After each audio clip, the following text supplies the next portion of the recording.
Hello tout le monde, ici Mathieu, MGF, Moselle Gap Frelon. Donc aujourd'hui je vous fais une petite vidéo puisque comment dire, la saison des guêpes cette année est au calme plat. J'ai une voix de merde parce que j'ai le nez complètement bouché du rhume des foins. Donc désolé si la qualité sonore est pas très bonne. Et donc en fait aujourd'hui je viens vers vous tout simplement pour vous donner un peu de mes nouvelles puisque niveau intervention, Guêpe Frelon c'est désertique. C'est le désert du Nevada. On a vu quoi, deux guêpes polistes, trois bourdons et une fondatrice frelon européen qui était sous le toit de mes ruches. Rien de... Ouais voilà quoi, il n'y avait pas de quoi faire des vidéos.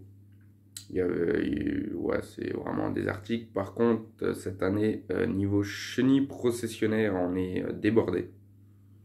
C'est une infestation majeure de tout le secteur. Et donc, il y a vraiment de quoi faire à ce niveau-là. Par contre, comme les interventions sur les chenilles processionnaires sont un peu compliquées, c'est compliqué étant donné que je n'ai pas de GoPro, j'ai que le téléphone pour filmer. Donc bon, je sais pas si je mettrai une vidéo YouTube ou pas, j'essayerai, enfin on verra comment on peut faire ça.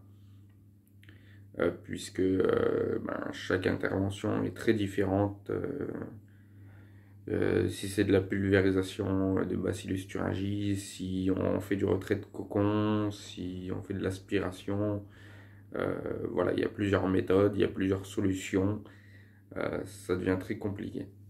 Euh, Petite anecdote, ça il y en a une un peu partout en France, hein, vous me direz, c'est les petites routes complètement défoncées, pétées, bousillant, enfin bref, ce que vous voulez. C'est vraiment la petite route de campagne, même dans les grandes villes, voilà, je sais qu'il y a une route comme ça qui est défoncée, c'est pas les collègues qui contrediront ça. Et donc, petite anecdote du jour, j'en profite de vous parler comme ça, puisque, ouais, petite anecdote du jour en fait, quand tu veux gratter quelques minutes entre chaque rendez-vous, le GPS, tu le programmes au chemin le plus court.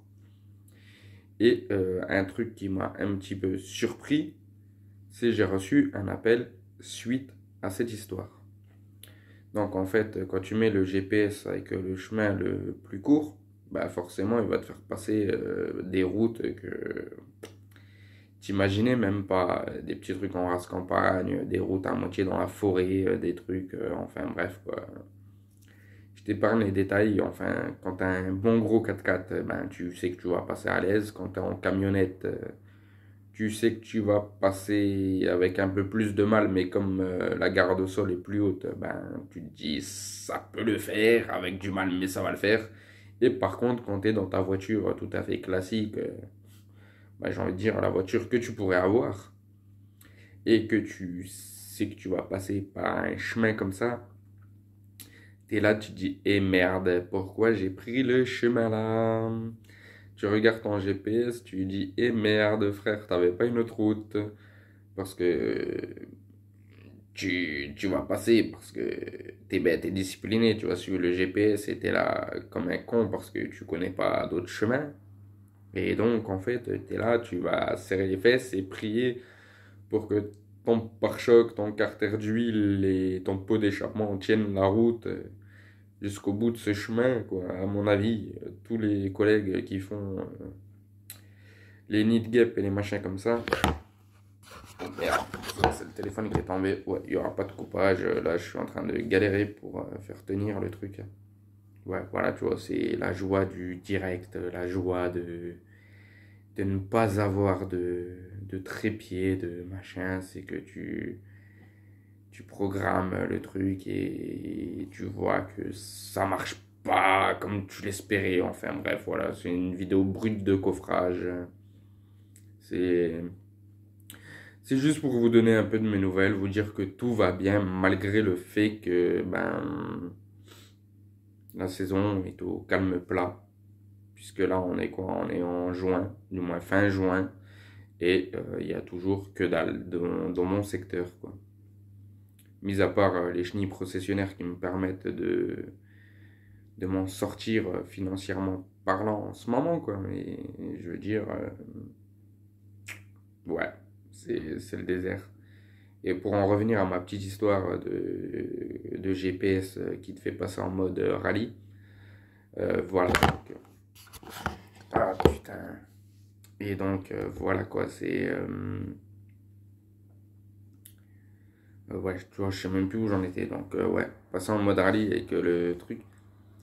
Donc, en fait, ouais, j'ai reçu un appel ben, d'un agriculteur hein, qui me disait, ouais, monsieur, vous êtes bien sympa d'être passé par ma propriété, mais si la prochaine fois vous pouvez éviter de me faire des belles traces de vos pneus dans le chemin, ça m'arrangerait, quoi. Donc j'ai répondu à ce monsieur qui étant bête et discipliné, j'ai suivi le GPS, que malheureusement j'ignorais totalement que cette route était un terrain privé, quoi. Puisque voilà, le GPS et le guide, il dit passe par là, va tout droit, et ben toi, bête et con que tu es, tu passes, quoi. Et donc, ben, résultat, hein, comme c'est un chemin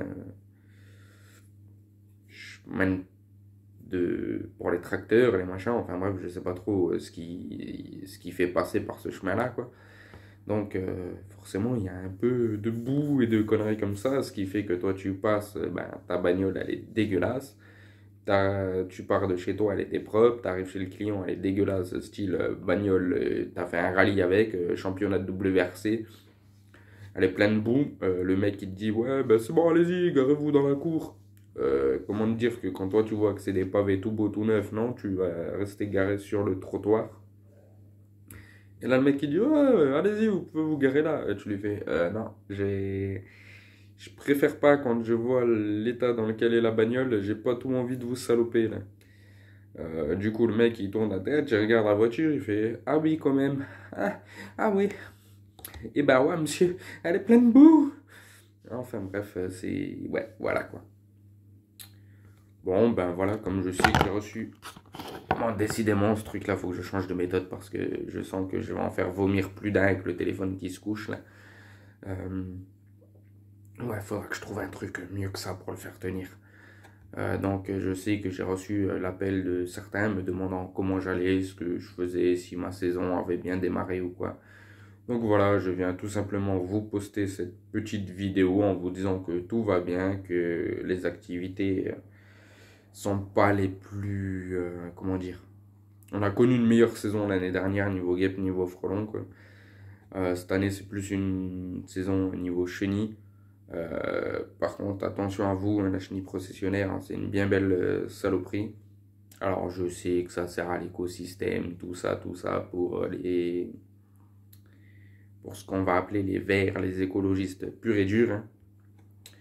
Mais franchement dit, c'est très désagréable, ça fait plein de boutons, ça gratte de partout, c'est pire qu'une varicelle, quoi. Et ouais, c'est une bien belle saloperie, puisque si ça se met dans vos voies respiratoires, c'est fini, quoi. Hein, vous allez souffrir pendant un bon petit moment. Enfin bref, on n'est pas là pour parler des pour et des contre. Mais voilà. Heureusement que heureusement que les chenilles processionnaires ces derniers temps existent pour me faire gagner un peu d'argent lors de cette saison. Puisque sinon là, ce serait le néant total niveau guêpe et frelon. Enfin bref, en espérant que ça on arrive à faire quelque chose avec les guêpes, les frelons, qu'on reçoit quelques interventions quand même là-dessus, quoi. Histoire de ne pas avoir un désert sur la chaîne YouTube, puisque comme je l'ai dit, niveau chenille processionnaire, j'essayerai. Je promets rien du tout. J'essayerai de faire quelque chose. Au pire des cas, j'ai rentré des ruches d'abeilles noires, donc j'essayerai de vous faire une petite vidéo pour vous comparer l'évolution du rucher par rapport à l'an dernier. J'essaierai de vous faire quelque chose là-dessus. Enfin bref, je sais pas trop.